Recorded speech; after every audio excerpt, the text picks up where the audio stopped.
Here's some Napa know-how for you. Your local Napa Auto Parts store in Troy is under new ownership with an all-new fully stocked store. Big deal, you say? Big deal, we say. Like the ownership, the store has a new look, too. We're still delivering the same Napa quality and know-how, but we've increased our inventory and are committed to helping you find the parts you need when you need them. So come check us out. We've got the right part at the right price at the right time. Know-how, Napa know-how. Troy Cable is the leader in smart home security, giving you solutions to monitor, protect, and automate your home. Troy Cable Security keeps your property safe with 24/7 professional monitoring and emergency response. Control thermostats and lighting remotely, which allow options for saving energy and money. Control access to your home remotely with integrated controls for door locks. You can even add our smart home cameras, which allow you to see what you care about instantly. Troy Cable Security. You love them, protect them. Life is hectic enough without worrying if your lights will stay on or if there's hot water for your child's bath. So count on natural gas to keep the energy flowing, even when the weather is unpredictable. Natural gas is always there to keep your home warm, showers hot, and food cooked to perfection. That's why America has relied on safe and affordable natural gas for more than 150 years. And we will be here for you and future generations too. You can count on natural gas from Southeast Alabama Gas District.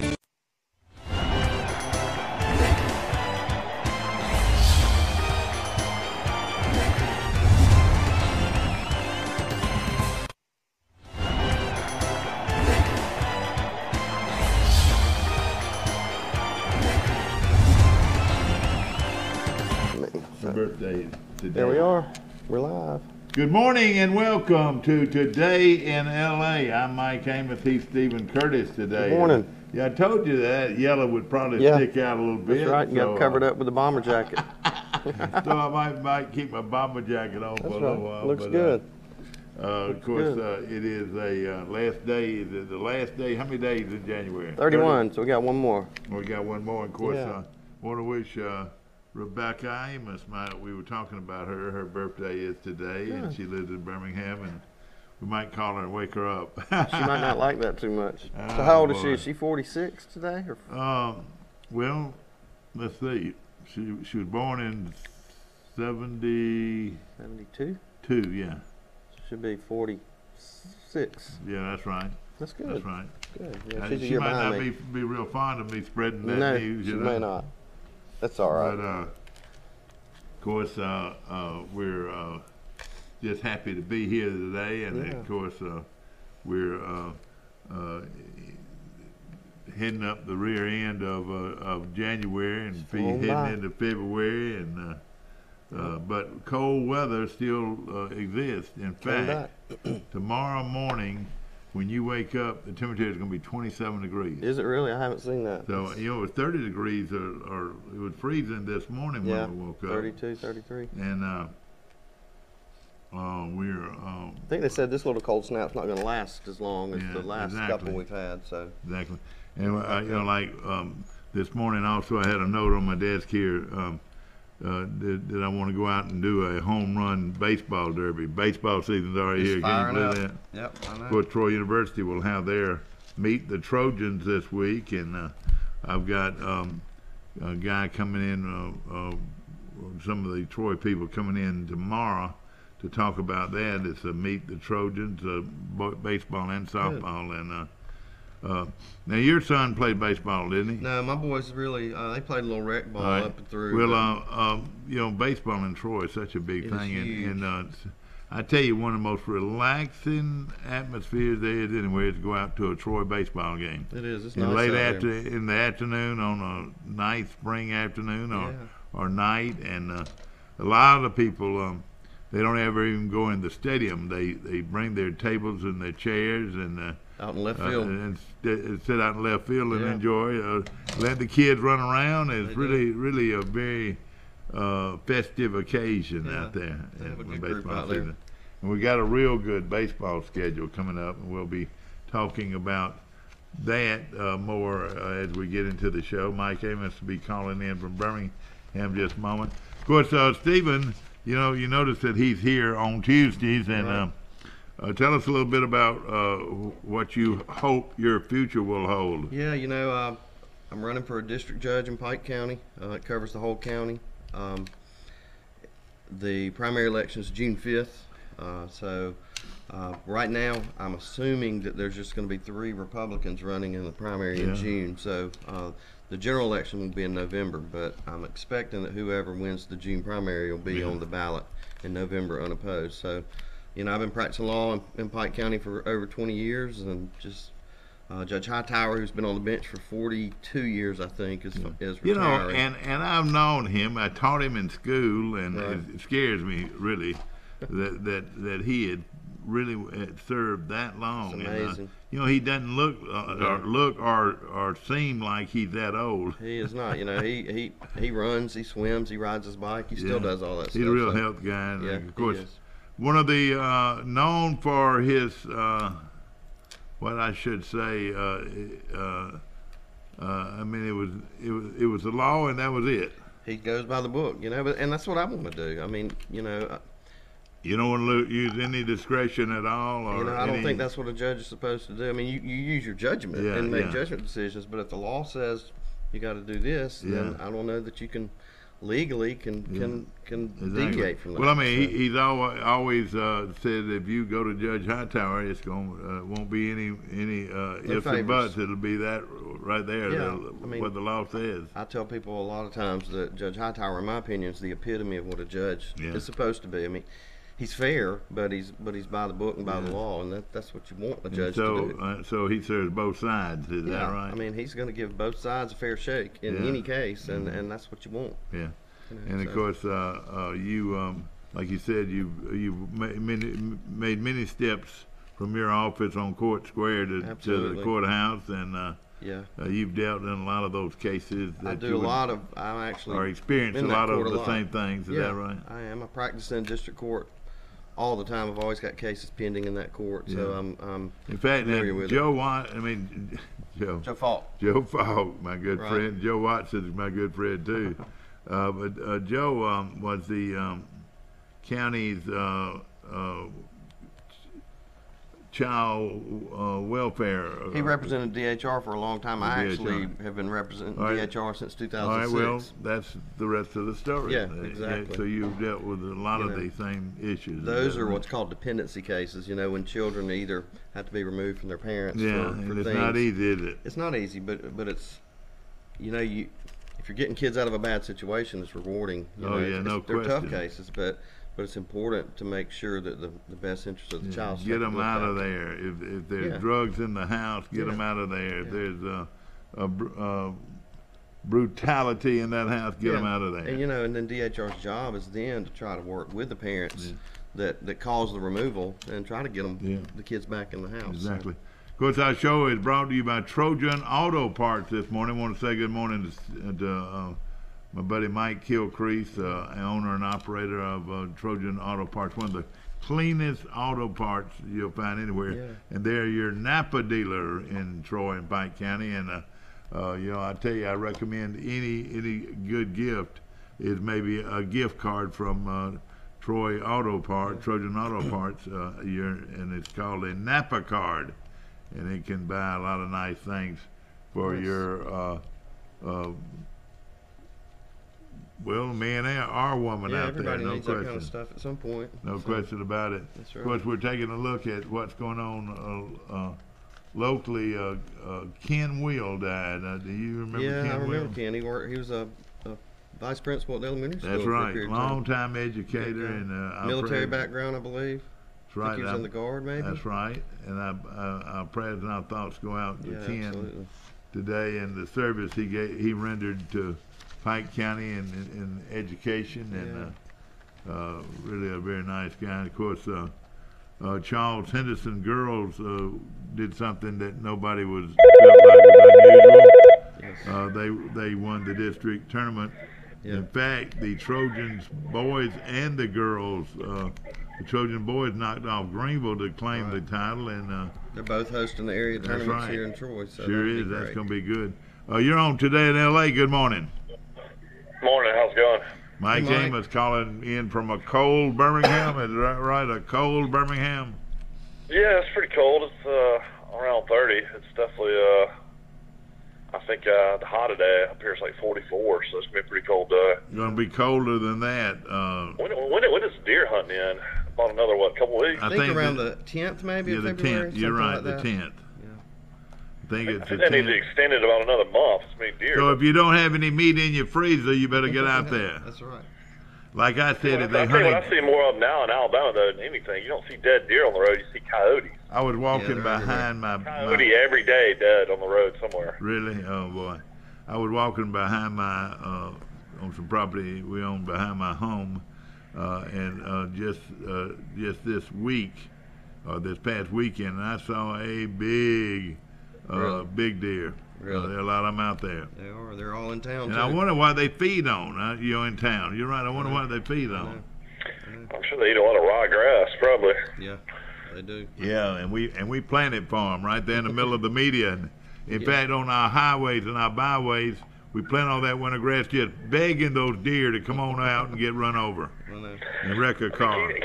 Can't you buy? Where do you buy those things that you put on your tire? Like they're like whistles. People Squealers, say. yeah. That, I would to assume. try the deer. I would assume Walmart, most parts stores. Well, probably I'll have tell you that. this: my brother-in-law and your uncle, who lives in Eufaula, had them on his tires. He said it's a common thing in over there, Barber County, to have them on your How tires. about that? Yeah. Speaking of Eufaula, I guess you mentioned Ed Rigby, the great Elba coach, who's done a wonderful job. Is now the new head coach at Eufaula High School. New head coach at Eufaula High School. That's a great hire. I've always said that he's a good he's coach. a guy that I thought could win at the highest level, and of course that's only 5A, but I think that's going to be, a really, really good hire in the future, and he could take Eufaula all the way to the state. Well, another big hire they got Jamie Riggs out of retirement, the former one of the winningest coaches in Alabama football history. I think he's the third winningest coach. He coached at T.R. Miller all those years, and he now is the new head football coach at Houston Academy. Really? So money can buy anything. That's right. That's right. So they got him to come out of retirement. And of course, he'll be in retirement still, and of course he'll coach on salary at Houston Academy. Wow. Yeah, I didn't realize he'd won 309 games. His son, Michael Riggs, as the offense coordinator at Leeds, one of the schools I work at with Wagner. Well, I did not know that, and I'll tell you what, his son's a great young coach, but his Jamie Riggs was a volunteer assistant for Leeds this past That's what year. I'm fixing to say. If he was, it's about like having Watson in your press box. That's right. And everybody knows that Shane Watson, one of my all-time favorite coaches at Troy, is the new head coach at Faulkner. Yeah. I have become overnight a huge Faulkner fan. Also, the biggest thing about it is Tommy has now left Mobile Christian. He was the president of Mobile Christian, and he has left to be the assistant head coach for Shane at. Well, I'll tell you one thing. I can't see anything but this right here, Mike.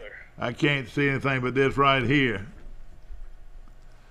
Figure with that fullback right here, and then look. He's probably not watching you. No, you're not. I had a feeling, but running that mesh option. Of course, Tommy. Isn't that great though that they're coaching together? Yeah. Let me tell you something about Tommy Watson. The great Mike Turk, and I'm talking about the great Mike Turk, probably one of the best wishbone quarterbacks that has ever lived. I think so. If Watson would have, he played behind Mike Turk at Troy. Did he really? If it hadn't have been for Mike Turk, Watson, Tommy Watson would have been a household word. How about that? He was a great wishbone. You had Bobby Godsey, you had Watson, you had Danny O'Toole. You had That's a lot right. Of That's right. quarterbacks You're right. It was Turk. Yeah. But there was only one Mike Turk, and he was a great one. And all I will testify to that he was just that good. He was fun to watch. Who do you think's taller, Dad? Turk or Nick Saban? We're side by side, both of them. I think that's they're about even. I think Turk might be taller than Saban. Saban is. I told a guy last night he is short, But but now one thing about him that I like, he don't wear those real high heel shoes that a lot of short people wear. Who is that used to wear those high heel shoes so evident? What, Coach? Yeah. I don't remember. I don't know. The high heel shoes. Now, Thick-heeled. but I tell you right now, I'll just say right now, Faulkner becomes the best, one of the best coached football teams in the state of Alabama. With Shane Watson. Faulkner is Division III, just like Huntington, but they play in a different league, different conference. I wish they would start playing each other. It would be a great rivalry. Really Don't you would. know it'd be a huge rivalry? Be like Lee Lanier. It'd be like Lee Lanier. Right. But does Faulkner have a stadium on campus? I guess I've never Yeah, they noticed. do. They They have a do. field. Yeah, pretty nice stadium. That you know who gave them all the money they got, don't you? Yeah, Harris. Kenny Harris. Kenny Harris from right here in Troy, and of course, very strong supporter of Faulkner University, and of course, the Church of Christ live on, and there are a lot of them out They there. really are. I mean, they got a great law school too. I mean, Yeah. Oh yeah. That's where I my went. best friends. He went there. John Reed went there. Yeah. John there's a Reeves, Michael Teixeira went there. I There's mean, a lot of people gone Yeah. there. Good law school. It sure is. You can testify to that, can't you? Absolutely. A lot of those guys out there, aren't They they? are. They're pumping them out. Yeah, exactly. And of As course, far as Jones, though, it's how many years has it been accredited?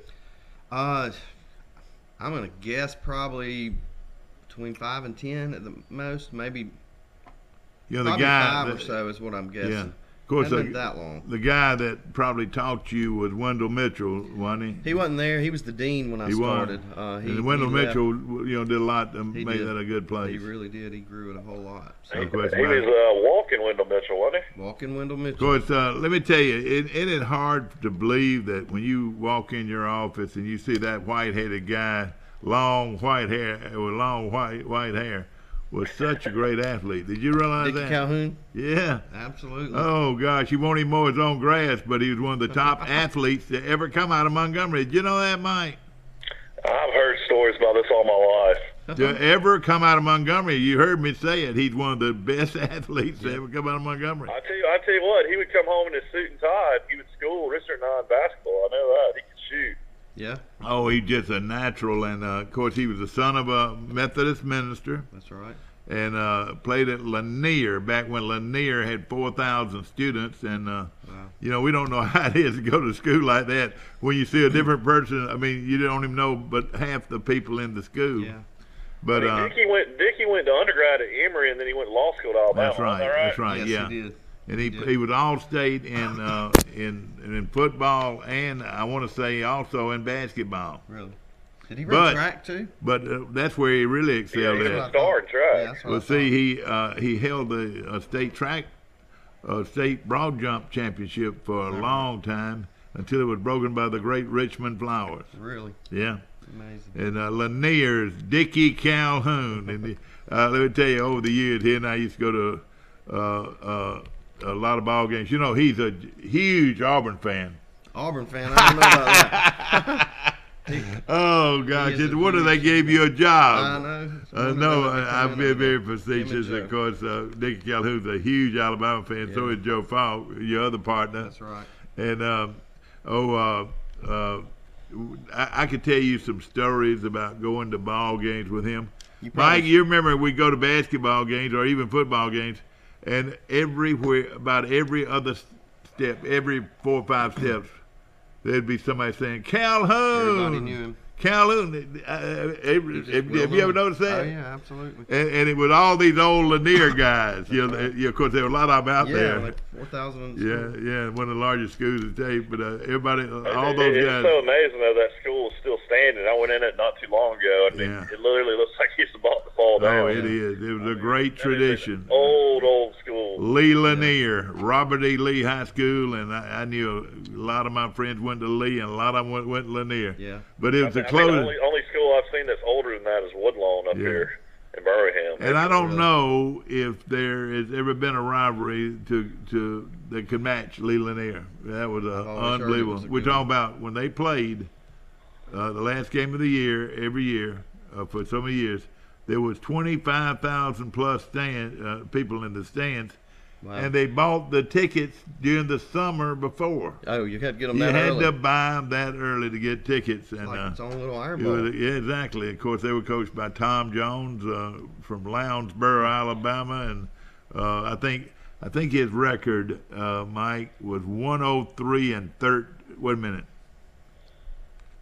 How many? 103-8 for his career. That's Something impressive. like that at Lee. Then, of Unbelievable. course, some other guys came by too. And Lanier, I'm trying to think of Lanier's coach, Bobby. Played football at Alabama. But of course, there were some great coaches, great players that went through there. Was it Bobby Johns who played? I mean, No, who was not their Bobby coach? Johns. It was what was his name? Oh gosh, long-time Lanier coach. Somebody out there will know. Yeah, I just know. One of the top lawyers in Montgomery was a former went to Lanier and was a former Alabama quarterback and defensive back. You know who I'm talking about? Cobb? Who? I mean, Stedman Shealy? No, not Stedman, but Stedman was a great one. Right. Of course, he's in Dothan, though, Yeah, isn't that's he? right. He is in Dothan now. That's right. What's his name, Mike? I don't know. Played quarterback? Yeah, he played quarterback, and when he got to Alabama, he played defense back, and he started at defensive back for Alabama. I'm trying. I still don't know. He's though. I mean, what I'm saying, the big time lawyer. Right. I don't understand how Montgomery divides their schools. I mean, Sidney Lanier, Jeff Davis, and Robert E. Lee are all right there together. Yeah. I don't know how they decide who goes where. And then Carver's right down the road. Well, from Lanier. back in those days of Lee Lanier, and Carver was there, but it was you had a bunch of junior high. That's why they were so good. They had great junior high Feeder programs. schools. You had over on the Lee side, you had oh gosh, now let me be able to remember them. Cloverdale was a Lanier school. Let's See, see. I thought Cloverdale was a Jeff Davis school. No. Jeff Davis came later, Mike. Jeff Davis was a new school. It didn't get there until the 80s. Oh, okay. Well, Or late 70s, maybe the late 70s. That's where Turk went to school, was at Jeff Davis. But Lee Lanier were the only two schools there for a long time. Catholic High School was still there. Right. And Did they have a football team? Catholic? yeah, they had a Did they? team. Yeah. Okay. I was trying to think. So how many years later did Montgomery Academy and St. James come around? Like early 80s? Just later on, all those came around later. Goodwin was one of the Lee schools. Goodwin. Oh, Goodwin's still and around. You had, and then you had the big one right there, Capitol Heights, coached by Coach Renfro for all those years. All right, so and then you had downtown. You had the old school where a lot of the great Lanier players. Floyd was a Lanier school. Floyd's still around. That's where Rick Rhodes coached at one time. And that's where also the great Andalusia coach. Where did Rick Rhodes not coach? Rick Rhodes not where the great Andalusia coach coached. They went on Andalusia and won all those games. I should be able to remember that, and I can't do it. But was that Sharp? Donnie Sharp. Boy, you're pretty good, son. Donnie Sharp was a great one. He won something like 58 regular season games at Andalusia. Wow. Then he went to Pensacola and did the same thing in Pensacola. I saw Andalusia's strength coach the other day, and I was telling him he needed to work out some more. He's yeah. too busy changing diapers, I guess. You know who that is, don't you? Adam Helms. Boy, I tell you, they love him in Andalusia. He is huge. I know he's a big bodybuilder guy. But you know why they love him in Andalusia, and wouldn't it be great if we could get him back here one day? He's a great coach at Troy. Yeah, no question about it. You're right. Hey, now see, it's a benefit to have him because you can stick his daddy in the press box. That's right. Now, his daddy was quite a coach in my book. Yeah, that's right. At Goshen High School. Well, I'm sure the next job he gets will be a head coaching job. I'm sure he'd love to be a head coach. And I think the kids love him because of that. He is, yeah. When my oldest son played at Charles Henderson, he was a strength coach, and he loved him. Well, what I'm saying, you're trying to motivate kids, and you look at him, and he want to be you want to look like Hercules. That's exactly right. Let me ask you this. You go, you're a young man, really. Back in the old days, people didn't know anything about weights. Right. But they did have a real big strength guy. What was his name? Do you know? At Charles Henderson? No. He advertised. Oh. He was a big muscle man. Are you talking about Kazmaier out of Opelika? No, not Kazmaier, but of course he became one of the strongest men in the world. But no, they kicked. The reason he got strong was somebody kicked sand in his face. I don't know. What was his name, Mike? I mean, what are you talking? Some biblical? Yeah, no, he's not biblical. He became the great weightlifter and strength guys back before weights were a big thing. Oh, you talking about the guy that used to do the commercials? Yeah. Oh my God, I can't think of his name. I know who you're talking about, but that's years. Oh yeah. Okay. I remember it right off the bat. I'll tell you one of the funniest things with Adam Helms when he was at Charles Henderson for one of the pre-game pep rallies. They got Adam and painted him green like the Hulk. Did they really? And gave him a sledgehammer and let him pound on a car. It was pretty. All the kids really loved that. He's a great guy to go. I'll tell you what, the only guy that's bigger and stronger looking than Helms is Josh Niblett, the Hoover coach. Yeah, he's a bodybuilder. He's yeah. No question about it. That guy is huge. Yeah. I didn't realize his dad played at Jacksonville State. Yeah, he did. I saw his dad at the coach's clinic, and then the other day I was in Montgomery looking for some stuff, and I saw him there again, and he and I talked, and he played at Jacksonville, and of course he was the head football coach at South Montgomery Academy and won a state championship, Mike. Really? Back when those boys were little old boys, little boys. Was that like early? That was early. That was probably in the 70s, in the mid 70s. Okay. Yeah, Niblett is one of those guys I think will eventually get into college coaching, I would think. Yeah. He told me, I asked his daddy, and he wants to get in college coaching. Really? Yeah. And evidently he hadn't gotten the opportunity yet. But he's the most well-known high school football coach in Alabama, wouldn't you say? Oh, yeah. He makes $140,000 at Hoover. Does he? Wow. And he looks like a movie star, and he's also a great Christian layman, wouldn't you say? Oh, no doubt. Yeah. And he's touched a lot of kids up there. And during the meeting the other day, Coach Campbell could not say enough about his offensive line coach when he was at Troy. You know who that was? J. Jeffcoat. No. Well, J. Jeffcoat was his line coach. Yeah, he was one of them. You know who the other one was? The head coach at Mountain Brook High School. Yeah, Chris Yeager. Yeah, and Yeager's another one. All of these guys, all of these Chan Gailey folks, were great Christian people. Right. I mean, let me tell you this: the worst thing you could do back then, and you were around it, was use profanity. You didn't use profanity in Coach Gailey's program. Right. Or Coach Rhodes' program. Did you know that? Or Coach Maddox's program. Really? Profanity was not.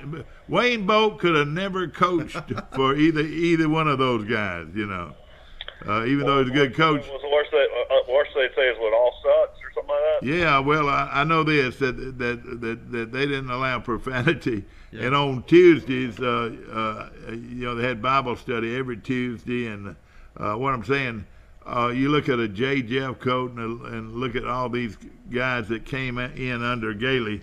Willie Slater, what a great man he is, and what a great coach he is. And I wonder how many games Slater's won now. I don't know, but I tell you what, if you looked at how many championship rings he's gotten, he'd have as many as anybody. Yeah. Because I know he had 3 at North Alabama. He had 1 at Troy, or 2 at Troy. And let's see, that's 5 right there. Right. It's a handful. And then he's won some since he's been Maddox is at Lee Scott still. Yeah, exactly. And he's a good man. And, Maddox is one of these guys you'd say no-nonsense guy, He's not one of these guys that just jokes around with you, He's no nonsense, Right. All business. And a very good coach. And, of course, we see him every day. Buck Hanson Buck went over to Georgia and won a state championship. Did you know that, Mike? Yeah, you told me that. And of course, he is quite a guy. Of course, our show is brought to you by the Matthews Law Firm. We'll be right back. Napa know-how. Here's some Napa know-how for you. Your local Napa Auto Parts store in Troy is under new ownership with an all-new fully stocked store. Big deal, you say? Big deal, we say. Like the ownership, the store has a new look, too. We're still delivering the same Napa quality and know-how, but we've increased our inventory and are committed to helping you find the parts you need when you need them. So come check us out. We've got the right part at the right price at the right time. Know-how. Napa know-how. Troy Cable is the leader in smart home security, giving you solutions to monitor, protect, and automate your home. Troy Cable Security keeps your property safe with 24/7 professional monitoring and emergency response. Control thermostats and lighting remotely, which allow options for saving energy and money. Control access to your home remotely with integrated controls for door locks. You can even add our smart home cameras, which allow you to see what you care about instantly. Troy Cable Security. You love them, protect them. Life is hectic enough without worrying if your lights will stay on or if there's hot water for your child's bath. So count on natural gas to keep the energy flowing, even when the weather is unpredictable. Natural gas is always there to keep your home warm, showers hot, and food cooked to perfection. That's why America has relied on safe and affordable natural gas for more than 150 years. And we will be here for you and future generations too. You can count on natural gas from Southeast Alabama Gas District. Have you seen an increase in your insurance premiums or significant change in your insurance coverage? Let Sandbeck Insurance offer you a better plan to suit your business or personal needs.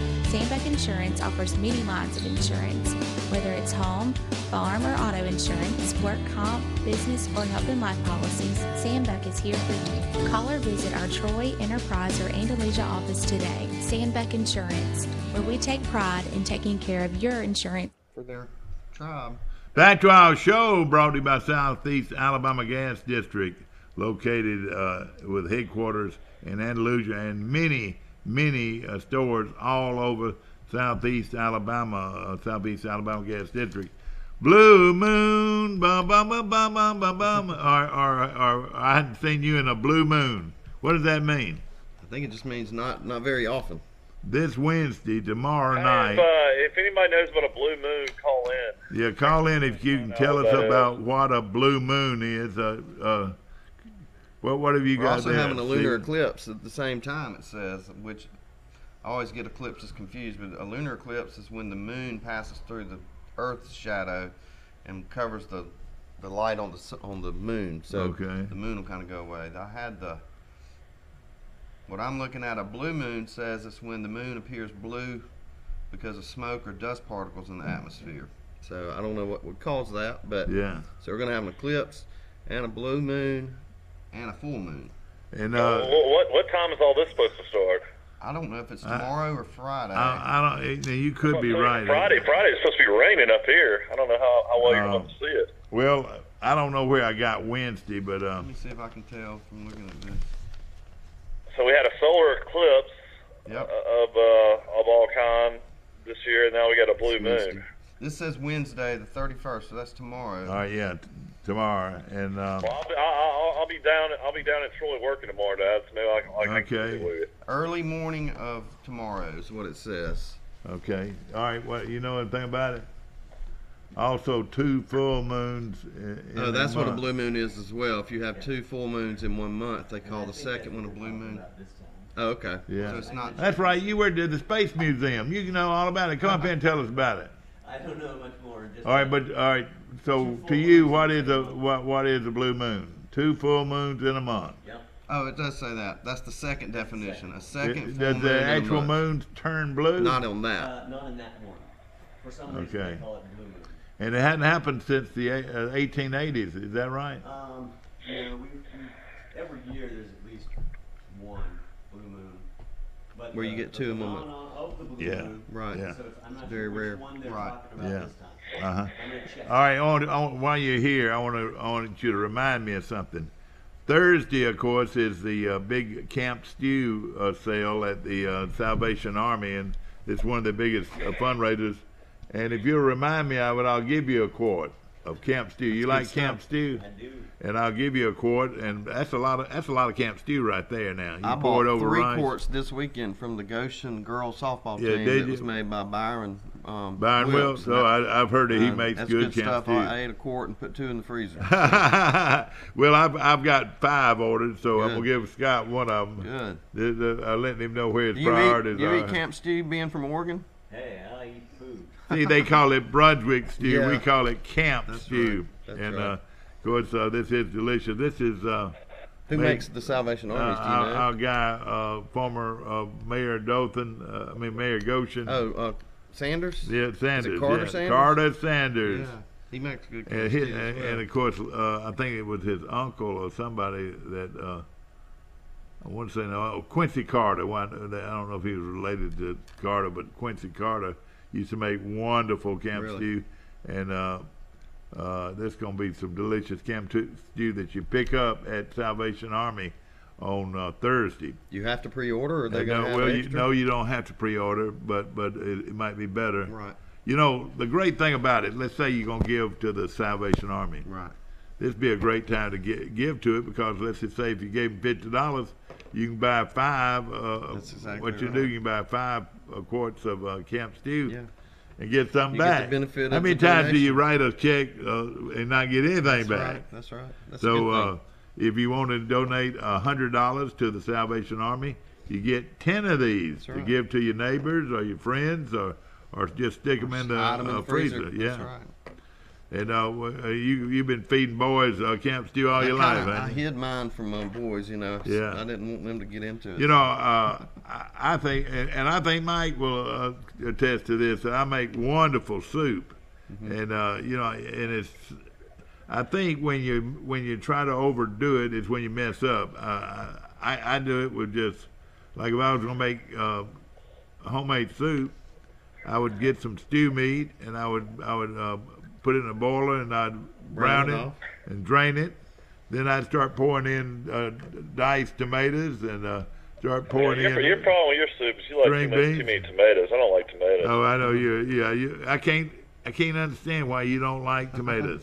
Do you like? Only tomatoes I like are fried green tomatoes. That's what I was going to tell you. Say you like fried green tomatoes. Shoot, I love tomatoes. I like tomatoes too. But he's always, all his life, been giving his mama his tomatoes when we go out to eat. How about that? Well, actually, I'll order everything without tomatoes. Yeah. But of course, this is delicious camp stew, and So do you like camp stew that's got tomato base in it? I mean, will you eat that? Tomato base is fun. Salsa at a Mexican restaurant is fun. Yeah. I don't like chunky tomatoes. Right. That's my Yeah. thing, I guess. Right. I mean, trust me, I love pizza more than anybody. Yeah. Right. But I mean, I just don't like a chunky tomato. I guess Right. it's the word more than anything. Of course, Jamie Riggs is the new head football coach at Houston Academy. All he did was win 305 games over 27 years. Most of them were at T.R. Miller of Bruton, which is a great. I would imagine him and Fountain probably used to go head to head for a while down They there. did. The yeah, WSL. the Battle of Murder Creek. Yeah. And I saw. Is that really the name of the creek? Murder Creek? Yeah, Murder Creek. It's terrible, isn't it? That's the name of it. That's the name of their rivalry. And then, And of course, then right across the road from there is what, Jay, Florida, which is where Boo Weeks is Yeah. from. Isn't that right? that's right. Yeah. That's right. I'm gonna try to call, get up with Ed Rigby today. He's the new Eufaula coach, and I tell you, a great program at Eufaula. So That'd be great if Rodney Jordan could get his first head coaching job at Elba. Maybe you they'll know hire him. what? You know what? I hadn't thought about that, but you're exactly right. Now Ed will probably take him with him if they don't hire him. Right. Well, the situation is Elba is unbelievably successful in 2A, but now they're going to be 1A. So Yeah. Yeah. I can't imagine how good they'll be at 1A. Oh They've boy, been strong for a while. I'd hate to have to play them.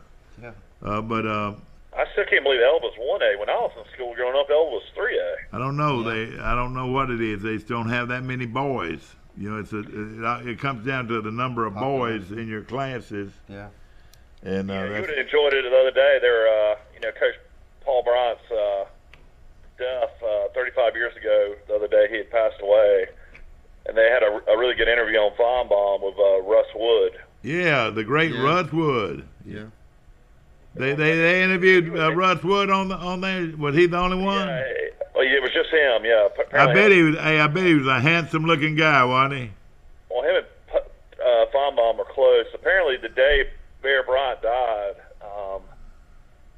Feinbaum, was working for the Post-Herald. Yeah, that's right. Birmingham Stallion football players, and the Birmingham Stallion football players were, a lot of them were Alabama players. Yeah. They found out at Legion Field that Coach Bryant had died, and of course it was huge news. And Russ Wood was telling a story about how they were in Tuscaloosa at some famous restaurant called the Landing, yeah, oh yeah, great restaurant big there. steakhouse, and like how they went in there, and it was Bo Schindler, Beckler, and Woody Hayes, and Namath and Stabler, and it was just the who's who of college football and sports in Tuscaloosa that night. And just what a amazing experience that was to be around all those people before the funeral. We didn't say enough about Keith Jackson. The great announcer. He and Bear Bryant were very close and did a lot of hunting together and stuff. Well, Bear Bryant was close to like Bob Hope. And John Wayne. And all those people. Oh, he was like a celebrity. Oh, he was. He was like a celebrity, and of course, he was a teammate of Johnny Mack Brown, and see, that helped him with Hollywood for all those years. Johnny Mack Brown being a Hollywood movie star and teammate with Coach Bryant. I'm sure he got to know a lot of the old Hollywood people, including a guy named like Bob Hope. Of course, John Wayne was too old to play Bryant, so instead they had a young actor named Gary. Busey. Oh God, I know Gary Busey played Coach Bryant in that thing. Have you got anything coming in there? No, we're good. Blue Moon. I had seen you in a Blue Moon, and it's coming up tomorrow. I remember going to the Pike 3 and watching that movie in Troy, the Bear Bryant movie. Yeah, it wasn't very good, I didn't think. No, it was. It wasn't well done at all. But like you said, somebody like who would have been a good, John Wayne would have probably been good. He would have been, but I was trying to just a more established actor. I mean, Paul Newman or somebody like that should have played Bryant. Yeah. Even though Bryant, didn't look like Paul Newman, but they should have had a better, more credible older actor. Yeah, exactly. Like a Gary Cooper. But you gotta or Gene Hackman, somebody like that. Mm-hmm. But you got to deal with somebody playing him young and old. Yeah, he's supposed to talk like that. A younger actor. Glenn Jones from out here, Mulga. Believe you me, Leroy was there on the spot for Alabama. Russ Wood, the youngster from Elba. Russ is from Elba. His dad, great coach at Elba High School, and bingo, boy, was that a goodie? That was a goodie, and let's see, I need some Golden Flake potato chips. Right. Let me eat a little potato chips and drink Coca-Cola, and of course, Mike, heard rumors he hit and knocked down by Ben Beard at the Alabama 14-yard line as the youngster from Goshen is being picked up off the ground by Coach Paul Bryant across the way. How long did Matt Wood coach at Charles Henderson? About 2 or 3 years. Matt Wood was a great coach. In fact, before Jamie Riggs, he was the coach at T.R. Miller before Jamie Riggs, I think. But I don't understand. He left Charles Henderson to go to Elba? Yep. That's right. He left T.R. Miller to go to Elba. So he left Charles Henderson to no, he went to Charles Henderson and then went to T.R. Miller, and then and then to Elba, yeah.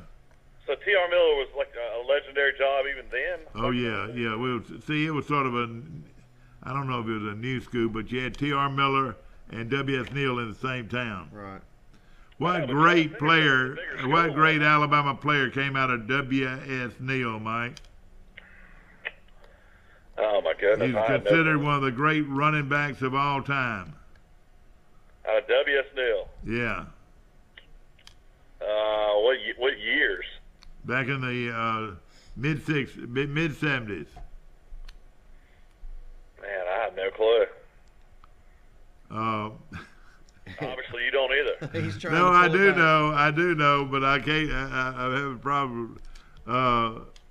Oh shoot! He played running back in ward number. I want to say ward number 33. He was a potential Heisman Trophy winner that came out there, and then of course you had some pretty good players come out of T.R. Miller. Mike Sasser came out of T.R. Miller. You ever heard that name? He coached at T.R. Miller for a while, and he played at Alabama. I'm trying to remember that the great one there that came out of W.S. Neal. You got to remember, I was born in '76.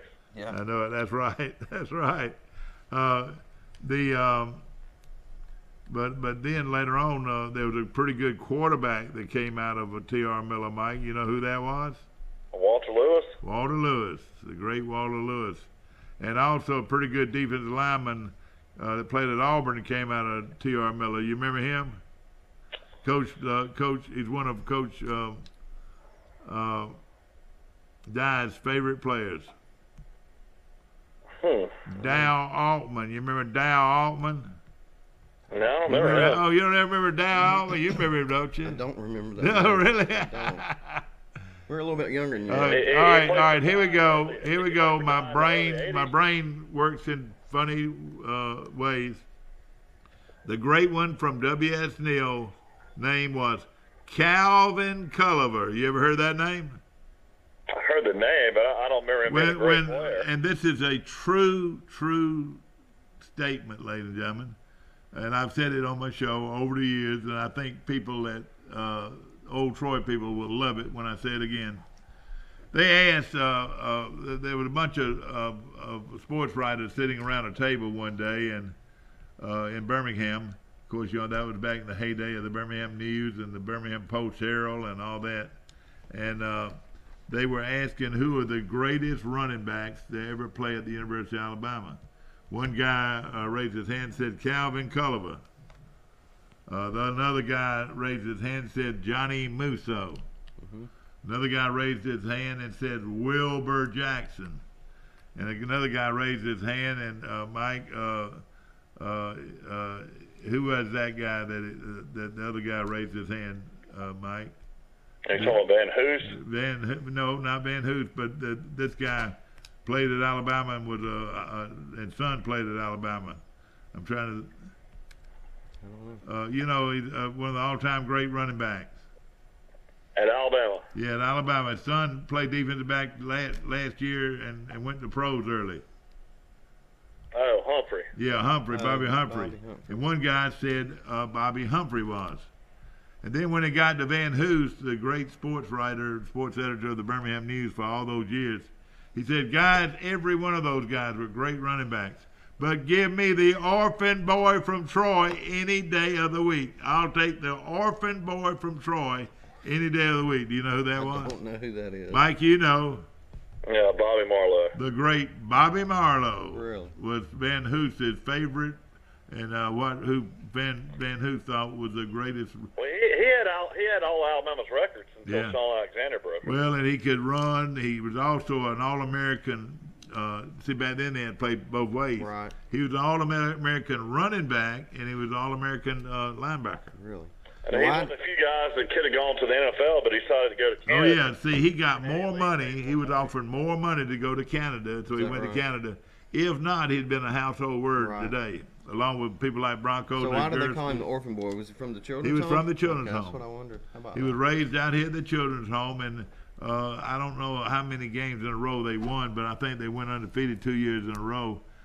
Some of the guys around here that played. This was like old Troy High School days, wasn't it? Yeah. And Bill Clipson actually coached them. And Tom Murphy's son, Tombo Murphy, not son, but brother Tombo Murphy was the quarterback on that team. And then there was another great player on that team in the same backfield with Marlowe, and he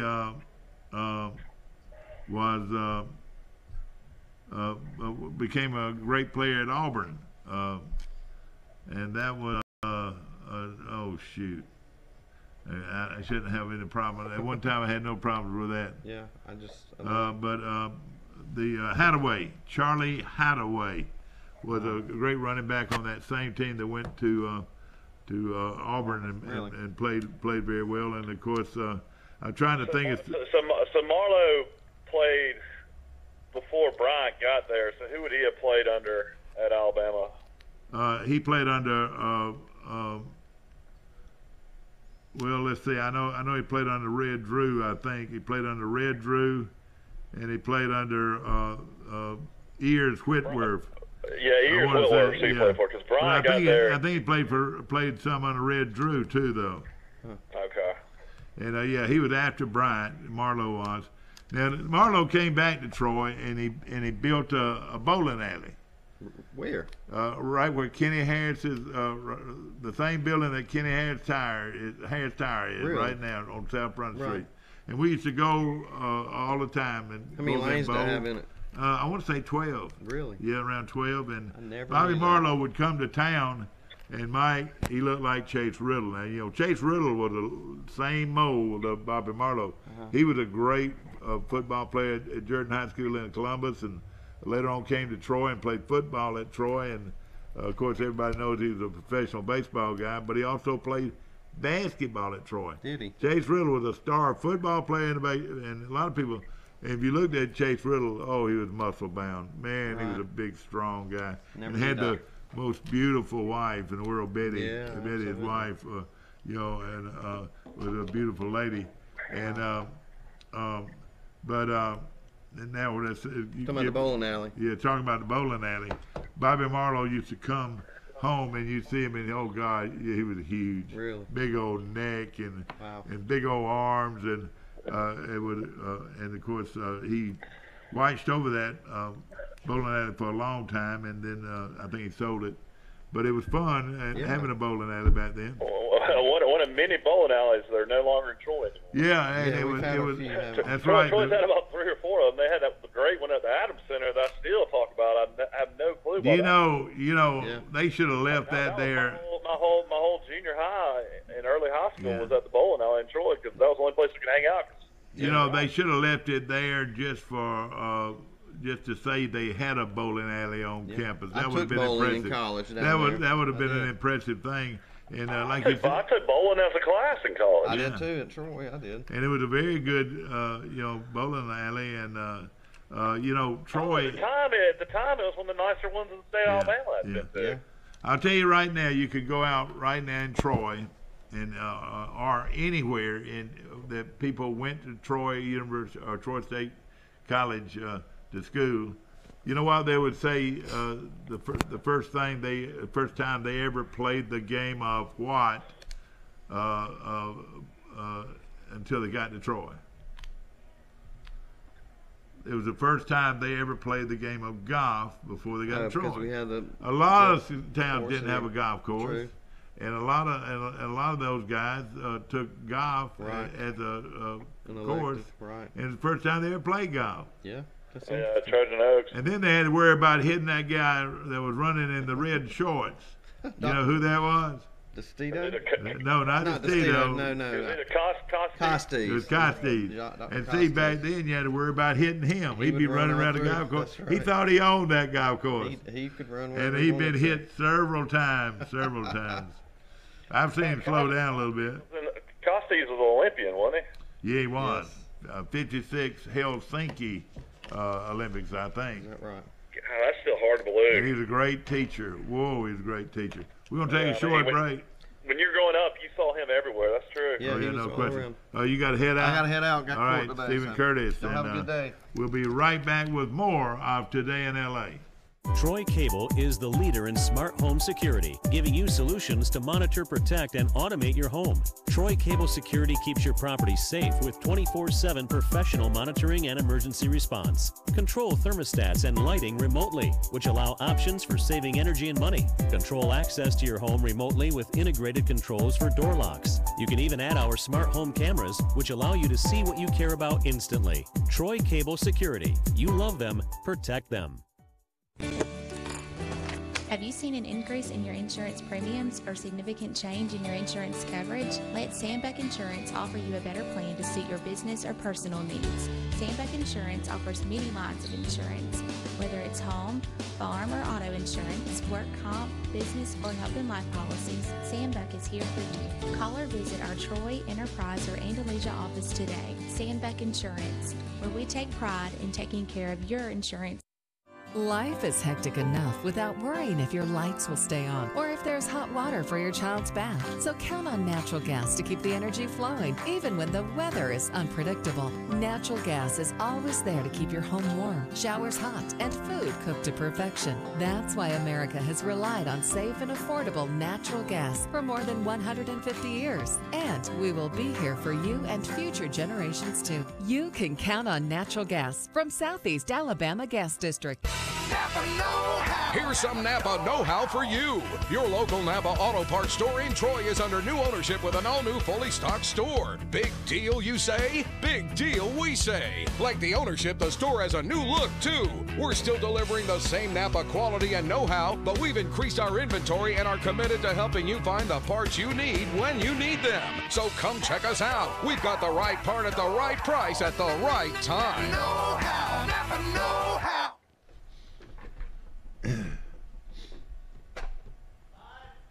Back to our show, brought to you by Southeast Alabama Gas District, located in right here on in downtown Troy. And of course, if you are cooking with gas, heating with gas, you're making a great choice. I do both, and very proud to know that in the mornings, on a cold morning like this, all I have to do is mash a button, and I've got a gas fire going on with the gas logs in my fireplace in my den. Want to mention also Dixieland Dental, located 9 miles north of Dothan on Highway 231. Dr. Michael Precise, Dr. John Strength, Dr. Damon Strength, and Dr. Robert Precise make up one of the largest dental clinics in Alabama. We appreciate them. They've been one of our strong sponsors, and we appreciate them so much. No question about it. Want to mention Alabama will have a kicking competition this spring.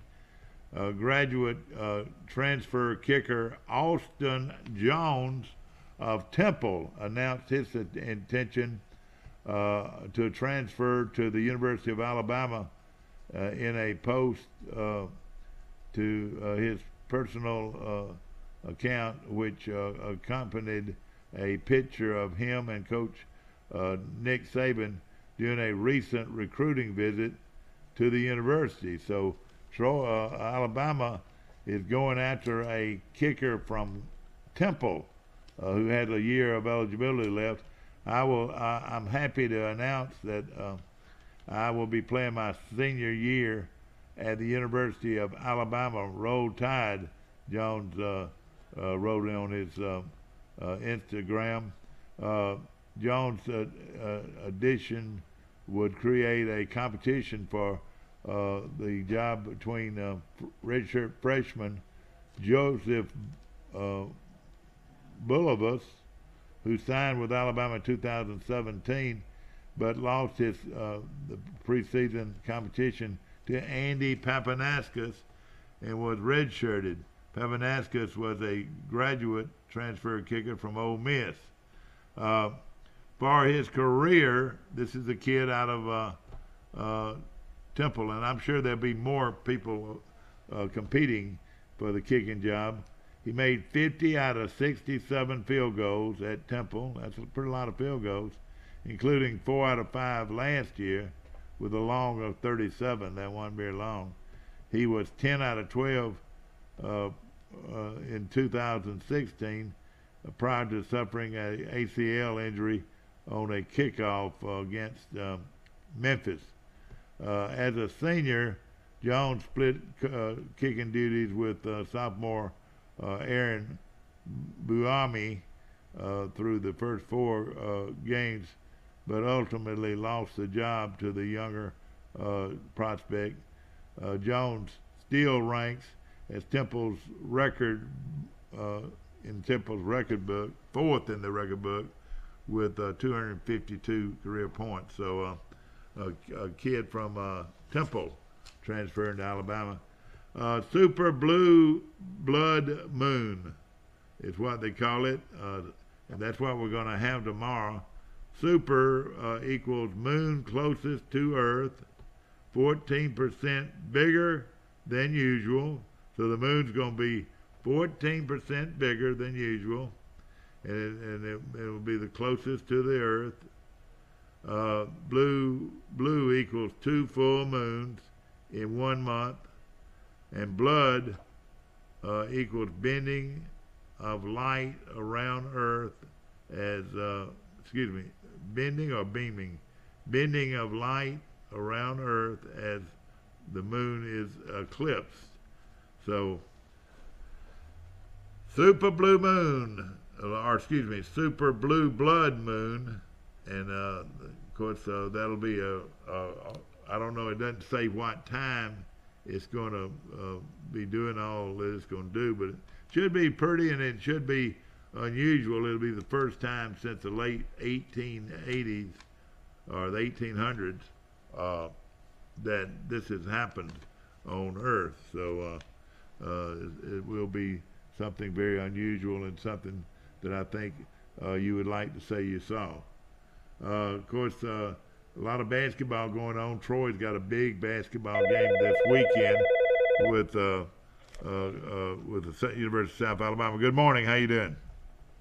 Hey, it's calling. Mike Amos calling back. Mike, Troy's got a big game this weekend. As good as Auburn is right now, Mike, and they're ranked. They're getting some ranking. Yeah, they're in the top 15, and then they're projected right now as a 2 seed, which would be incredible.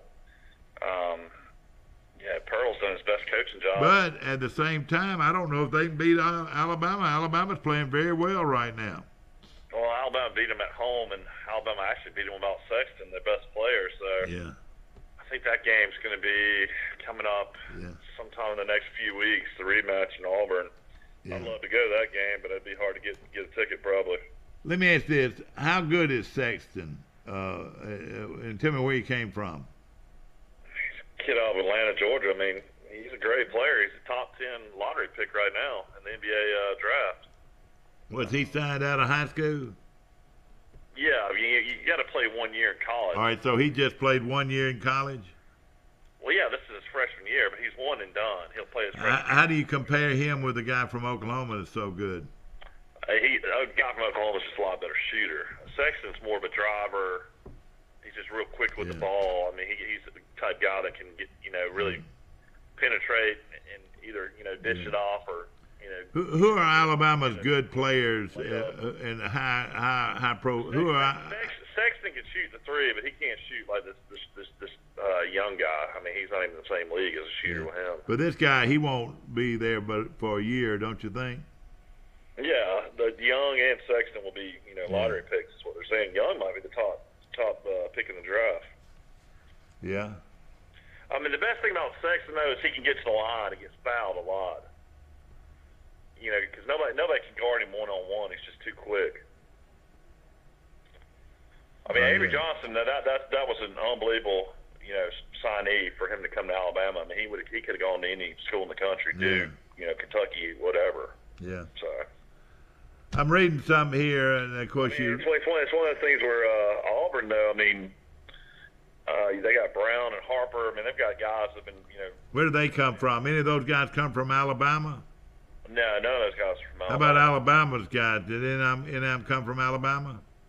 Yeah, I mean, Dante Hall's from Luverne. Yeah, I know that. He's a good player. He'll make it in the pros as just a spot player, don't you think? Well, he'll make it just as a shot blocker. I mean, he's a great shot blocker. So the guy from Luverne's going to end up being a very wealthy guy. Is that right? I would think so. I mean, he's just a junior. I think he'll play another year next year. But, I mean, he's averaging 12 points a game this year. Yeah. Hey, I've got a real treat for you. Ingram's out of Theodore. Yeah. I've got a real treat for you tomorrow. I'm going to let you know how much money these guys make, in the playoffs. And I think it's something. The most you can win, the most you can make in the playoffs is $190,000 that is going all the way through and winning the Super Bowl. But we'll talk about that tomorrow. I want to mention also another thing, that the average NFL player, this is an average, makes $2.2 million a year. That's pretty good, isn't it? Yeah, that's really good. I'm surprised it's that high. Jason Day won in the playoffs. The average Major League Baseball player makes around $700,000, I thought. Yeah. Well, this is what that it was in the paper, and I copied it down and so forth. So we'll talk about that tomorrow. I mean, Jason Day winning's a good thing. I mean, I like Day. I think he's. What is of course he's a purebred Australian, isn't he? Yeah, he's from Australia. And did he play golf in the United States or anything like that, or what was his background? No, he came up in the junior leagues in Australia. He always was in Australia. Yeah. He won $2.4 million for his efforts. Alex Noren, who's a Sweden, I didn't know much about him. He won He's won a lot of tournaments on the European tour. He's really good. I like Ryan Palmer a lot. I was pulling for him, wasn't you? Yeah, he's a guy out of Texas. Yeah. And then J.B. Holmes. I mean, it's just so hard to win on that tour now. I mean, it's just unbelievable. Yeah.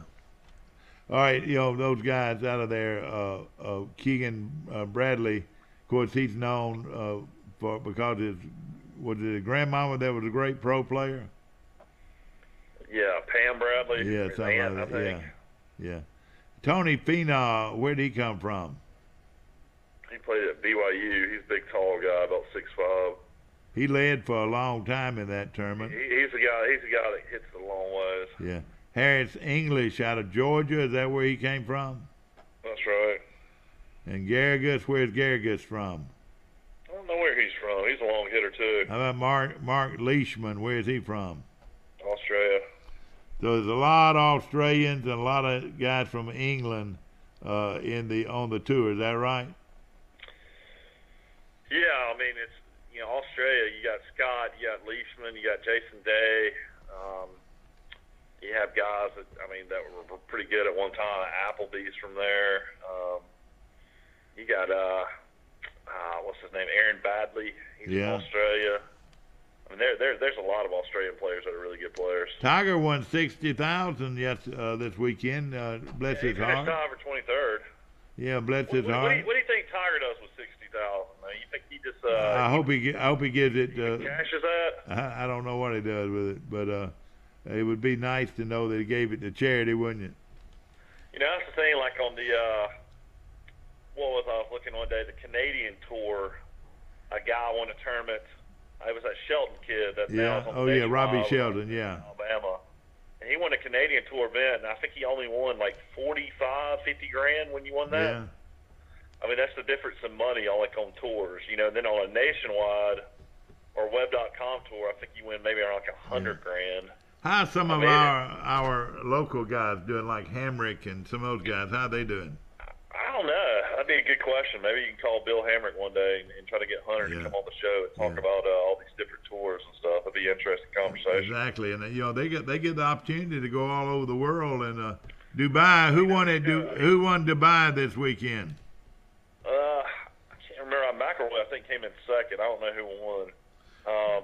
But one thing about Hunter that he can always say is he made the cut at the U.S. Open. Not many people can ever say that in their life. Yeah. Well, out of college, Hunter Hamrick made the cut at Olympia, I think, in California at the U.S. Open. Yeah, that's right. And then later on, he played in some tournament in Mississippi. I know he cashed there, so he was red hot out of. I'm sure he's one of the top golfers on Alabama's golf team. Yeah, I'm sure he's doing well. Of course, the Alabama Independent School State Championships are going on actually this week, and some of the teams, Pike Liberal Arts will be playing in that tournament.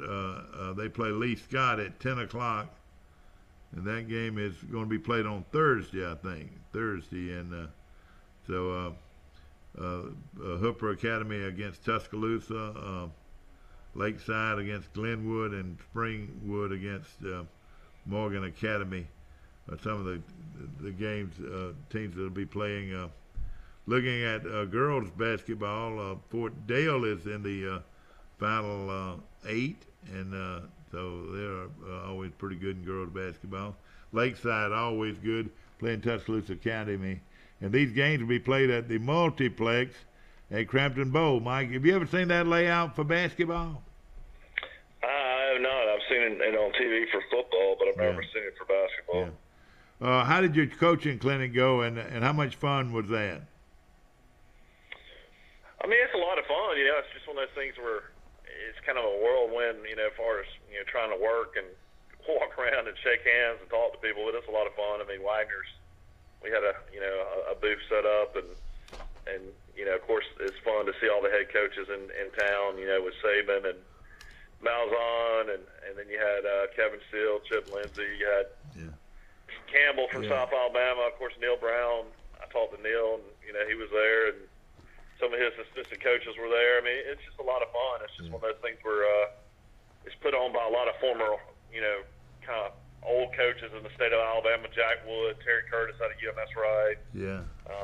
You've got you got Jimmy Perry, the St. James. Yeah, I like Jimmy Perry. I enjoyed him. Yeah, he's a really nice guy. I've met him several times. Jimmy Perry's defensive coordinator is Spence McCracken. I know it.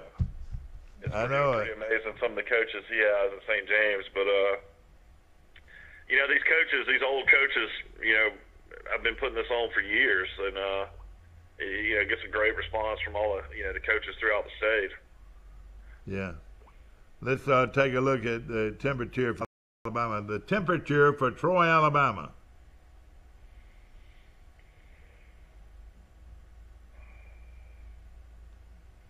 Yeah. I looked this morning. Troy was 33 degrees. Yeah. Tomorrow, though, morning, it's supposed to be 27 degrees, so it's going to be awfully cold out there. And so make sure you throw another blanket on the bed, or what should I say, another piece of wood on the fire. Yeah, that's correct. Mike, Patriot quarterback Tom Brady says he's reconsidering whether to continue a long-running weekly radio appearance after a host at the station called his daughter an annoying little pissant, if that's a word. No, that's true. I heard that on the radio in Birmingham yesterday. Yeah, one of Brady didn't jerk him around a little bit. Brady, crazy guy from a radio show that he called in on. It's a local Boston radio show that he's called in for, I think, years.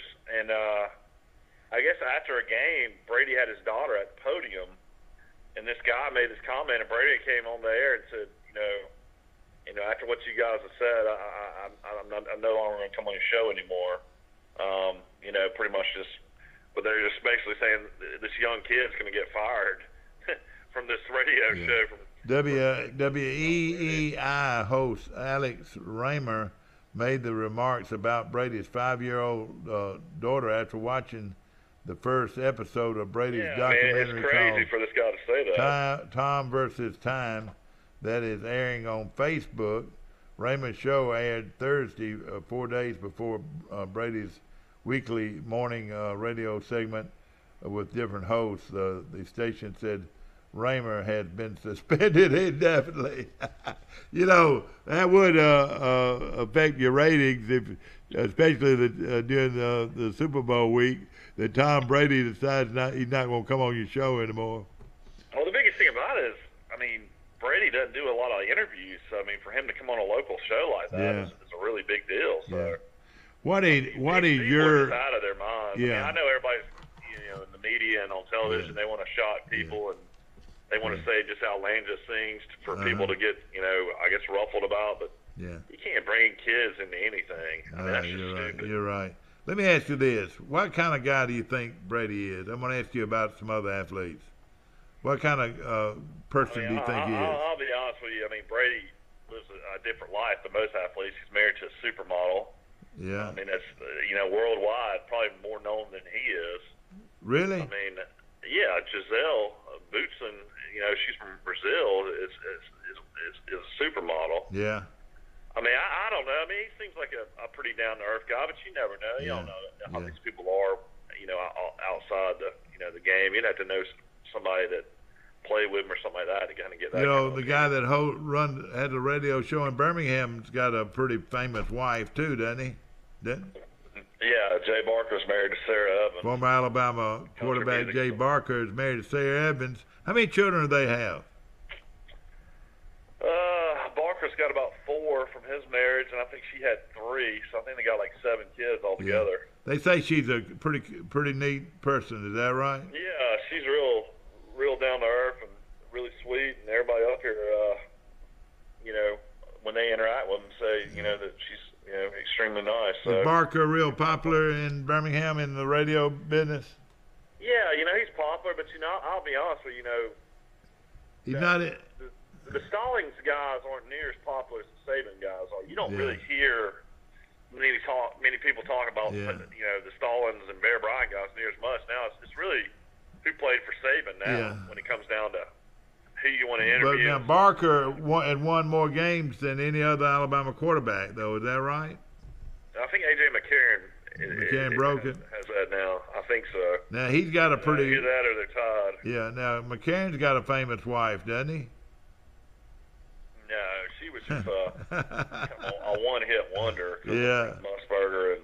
Is he going to ever get a chance to start in the NFL? Or why don't they trade him and let him get a chance to play? I mean, they say in the off season he's going to get picked up by somebody, and he'll probably be a starter. Yeah. I mean, he's pretty. Everybody says he's pretty good, but he never gets to play. Yeah, I was going to mention Alabama got a field goal kicker yesterday. Yeah, I read about that. I just talked about that. He doesn't jump out at you, does he? I don't know, man. You're 37 for 45 in field goals. That's pretty good. 37 for 45. Yeah, in the last 3 seasons. Yeah. Well, yeah. Man, that's not a bad percentage. Yeah, exactly. I mean, I'll say this. I mean, like, you hear John Parker Wilson on the radio a lot now up here. Barrett Jones, real popular former Alabama player. Is he really? All the time. Yeah, all the radio shows have him. And he's a really good interview, but Is he still playing? Is he still playing? Here's a guy that was All-American twice. He played center, left tackle, and guard. And all he ever did in the pros is play on some practice squads, and I think he made, like, the Rams roster, and he made the Eagles, but he played 3 or 4 years, and he was done. He wasn't good enough to play in it. I know it. It's hard. It's hard, no question. But Sometimes you wonder if he was hard-nosed enough. You got to be really hard-nosed to play. Oh, God, you know that guy's hard-nosed enough. He's an All-American football player. Yeah. Yeah, but do you think he might have been All-American because he played at Alabama? No, I mean, shoot, a lot of people, talk about him being one of the best offensive linemen to ever play in the SEC. Yeah. Oh, really? Yeah, I mean, because he can play all the different positions. Hey, a guy that always remember all these guys you talk about and everything, but the best one that ever played the game was John Hanna. Oh, I know that, but I'm just saying, I mean, this guy had, accolade after accolade. What kind of fella do you think Peyton Manning is and was?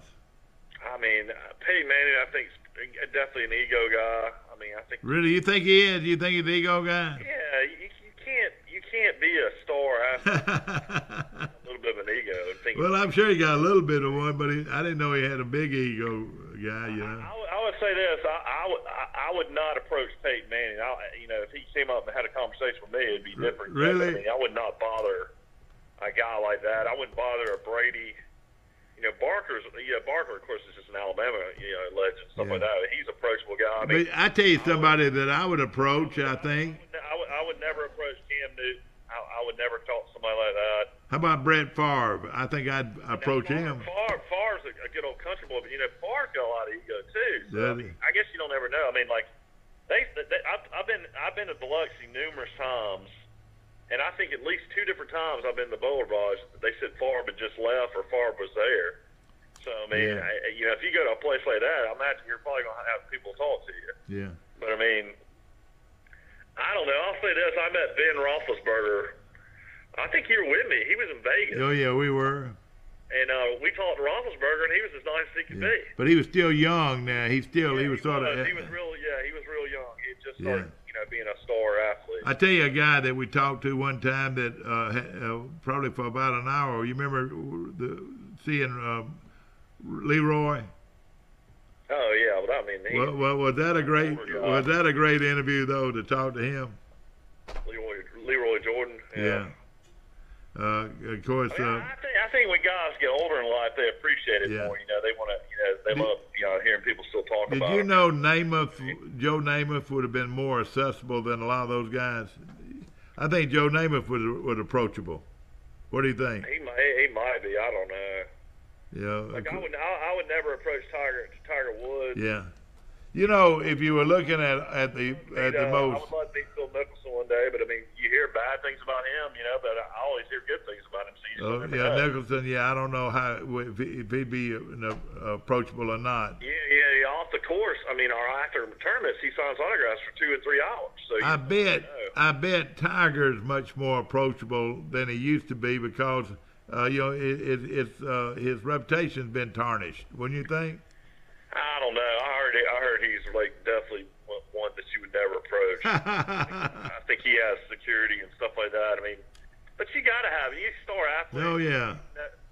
Now I'll say this: the most gracious and nicest guy that you can approach that was a superstar athlete is Barkley. I've talked. Yeah, you're right. You're exactly right. I've literally shot pool next to Charles Barkley shooting pool and just had a normal conversation with him. Yeah.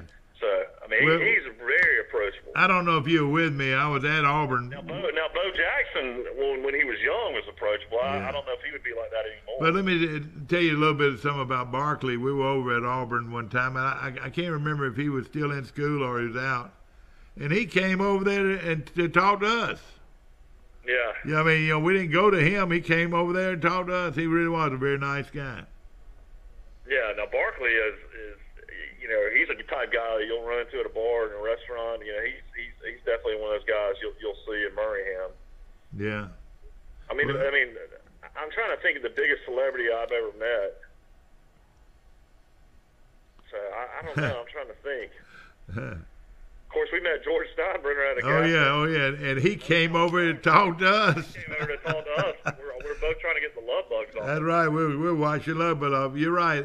He was very nice, no question about it. I will say I've been around a long time at different events. That's the first time I ever had Saban come up and shake my hand. Well, you know what? I said the same thing, Mike. I was talking to Johnny Williams this week, and I said, everybody says he's not friendly, but then when he first walked in, I walked over in that direction and I shook his hand. But like you said, he came back over, and he's the one that put his hand out.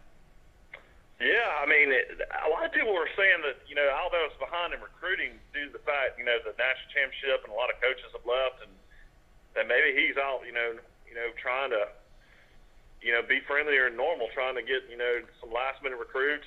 Well, he flew down there and the strength coach flew down there too. And I'll tell you right now, I've always made sort of fun of the strength coach, but you know what? He's pretty good. I sort of liked his philosophy, but boy, was that hard.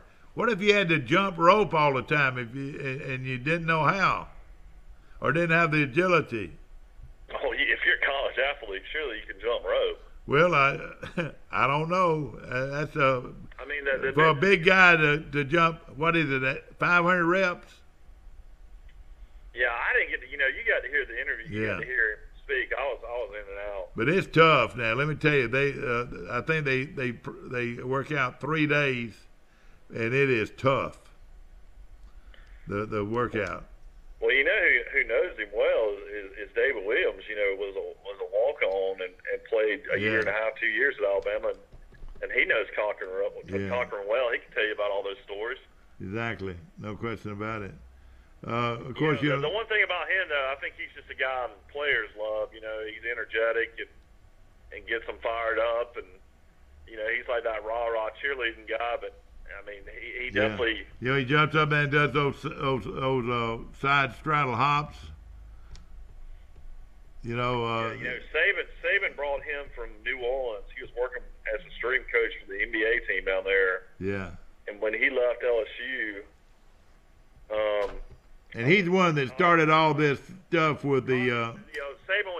Miami, and then when he got the Alabama job, Saban hired him at Alabama. He's been there ever since Saban. Now, something else he brought to the SEC is the way the walk-ons and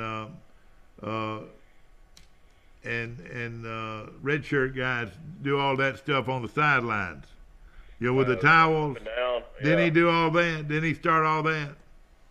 I mean, I think he started a little bit of something like that. Alabama doesn't do the jumping up and down like some of those other schools. I was over at Charles Henderson's. You know the thing where you hook your arms and go back and forth. Yeah. The kids at Charles Henderson was doing it the other day, and I was real impressed. There was about 100 kids over there swaying back and forth, and Coach, our basketball coach at Troy was standing right over there from them, and I'm sure he said to himself, "I wish they'd do that at Troy games." Well, Troy's got to have some fans at the game to be able to do that. Yeah. Mike, right now, who do you think is it? Troy University's got to look into somehow moving the student section to the middle of the court. That's right. I like that. That's where Duke's middle.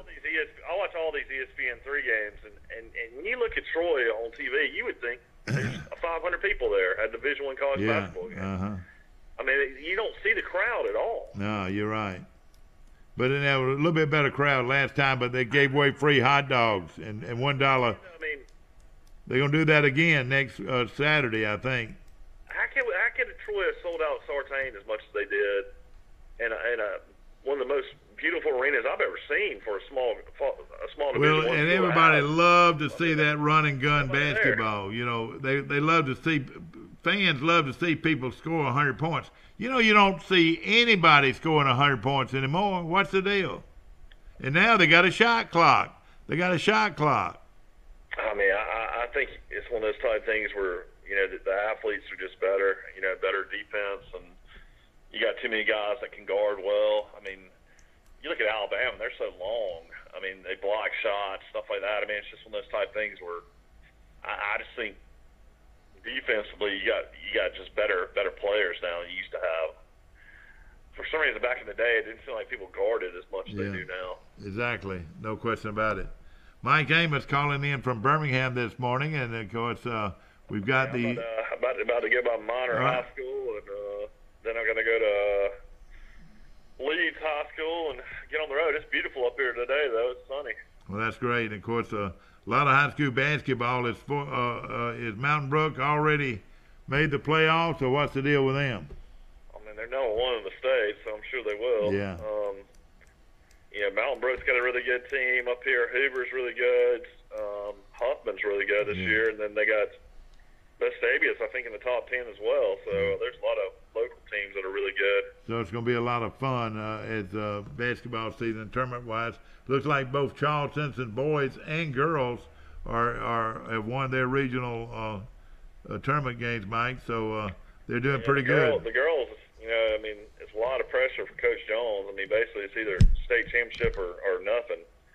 You know, they're kind of in the situation in Alabama is. You know, if you don't win a national championship, it's a bad season. Yeah. No question about it. There was a big article in yesterday's Dothan Eagle about the Davenport kid. Really, she's one of the top. They rank her top 5 centers in the whole country, Mike, in high school. Yeah, well, that means you'll have the. You'll have UConn. One day before long, UConn will come on that campus. Would you love to see her go to UConn? I would. Oh, yeah. It's a great one. Virginia beat Duke. That was huge. Well, Virginia's number 1, or number 2 in the country. Yeah, Virginia's really good. All right, and of course, they're a real good defensive team. I'm a big Duke fan in basketball. What do you think about their hope? I mean, they got a Bagley kid, a freshman All-American that's a really good player, a 6'10" guy. Was he related to the Bagby that used to play for Duke? Gotta be. His name's Bagley. Oh, Bagley. Okay, I got you. They still got Grayson Allen. I mean, I don't know. I mean, just like they were saying on the radio yesterday, there's no great teams this year. That's why, I mean, you can see it in Auburn, you know, get into the tournament and do well. You can see an Alabama team if they get hot to make a run. I mean, it's going to be really exciting. No question about it. The Troy games, I think the women start at 2 on Saturday and the men start at 4. I hate when Troy has these weeks off. I know Coach Cunningham's got to like it as far as practice and preparing to play, but God, that's a long time to have a week off. Yeah, no question about it. Take care of yourself and be giving us a report soon on the Super Bowl. Who do you like? I mean, right now, I'm definitely going with the Patriots, but I mean, I guess we got to see if Gronk comes back and all that as well. Yeah. Okay. I'll talk to you. Take care, ladies and gentlemen. I hope you've enjoyed our show today. We talk back and forth.